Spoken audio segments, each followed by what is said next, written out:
Гарри Гурамович, мы буквально с вами вчера записывали интервью по поводу попытки парламента внести изменения в статью о клевете. В повестке дня сегодняшней сессии ее не оказалось. Как вы думаете, почему? Ну, я думаю, это отразилось на мнении депутатов, некоторых, которые пытались протащить закон, который не соответствует ни духу, ни нормам нашей Конституции. Об этом высказывались и общественники, и уполномоченные по правам человека представитель тоже обоснованно, постатейно дал разъяснение. Все это повлияло на мнение депутатов, и те депутаты, которые яростно это отстаивали, решили, я думаю, его убрать, потому что вопрос был непроходной. И я советую им, чтобы подобные вопросы вообще не поднимали, потому что они не пройдут, потому что у нас есть, слава Богу, в парламенте люди, которые защищают еще наши права. Сегодня парламент внес изменения в закон Республики Абхазия о международных договорах. Чем это нам грозит? Ну, я считаю, что вообще вся сегодняшняя сессия, отбросить все вопросы, которые там стояли, это было одним из самых важных вопросов, наверное, для нашей государственности, для страны, для народа. Этот вопрос для общества еще до сих пор непонятен, что произошло, но я хочу немного разъяснить, имея небольшой опыт парламентской работы.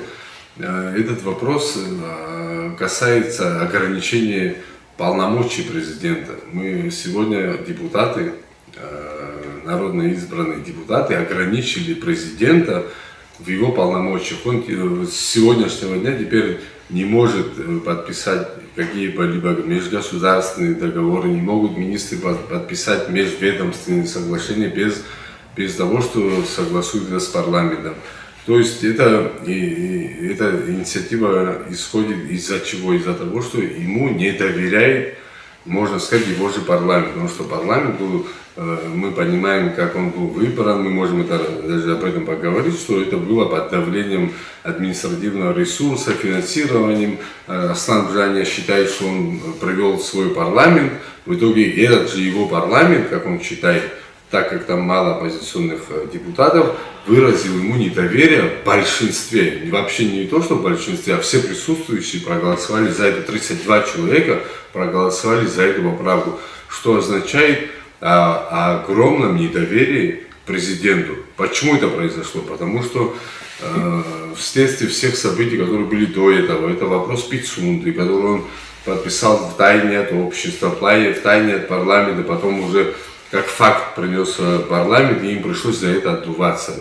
Чтобы таких ситуаций у них в дальнейшем не было, они приняли такое очень важное, на мой взгляд, решение ограничить его такие полномочия и сделать так, чтобы любые вопросы межгосударственные, межведомственные, которые у нас между нашими дружественными странами есть, будут обсуждаться для начала в парламенте. До подписания. До подписания. Это очень важно. Я сейчас могу сказать, что на этом этапе истории это очень хорошо, потому что президенту мы не доверяем, все и общество уже не доверяет, и парламент уже, как выяснилось, не доверяет. И на этом этапе это хорошо, что это произошло. А как это скажется на дальнейших отношениях между странами нашими дружественными, с кем мы имеем какие-то отношения, это где-то может и негативно скажут, потому что если мы наделили полномочиями своего президента решать вопросы, он должен принимать за нас решения. Но сегодня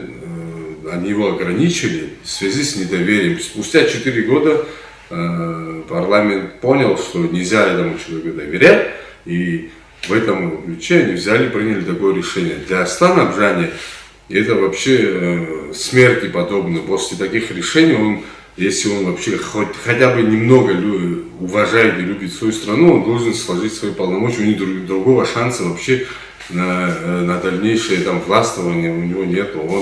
Он закончил свою легитимность вначале перед обществом, теперь перед парламентом. Дальше его нахождение это просто какая-то формальность, которую мы должны все вместе остановить. Ему уже не доверяет никто в этой стране. Вот что произошло сегодня. Я считаю это историческим событием.